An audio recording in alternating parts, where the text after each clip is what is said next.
is look at how to add Lands Act grazing leases. The range tenures we looked at fall under the Range Act. So we want to go back to our Add Provincial Layers button, and we can do a search for lease, and we want to select color-filled leases. There they are. And then we say OK. And if we go look at my layers, you can see leases have come up. And if you do a query, this is a grazing lease. This is another grazing lease. But there'll be other leases in here, like gravel pits or commercial leases, or let's see what this one is. Here. Grab that one.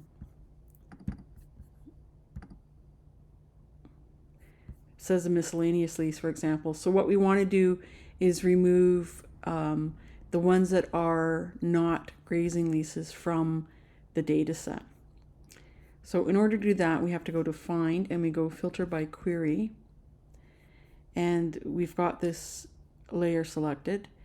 And what we want to do is select where each, what we want to do is you scroll down to tenure sub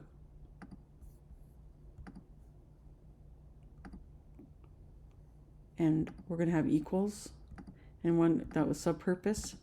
And then what we're going to do is select grazing. You can put in GRA just to bring up grazing, and if you go filter, it's going to filter out the ones that aren't grazing. So you saw that they disappeared.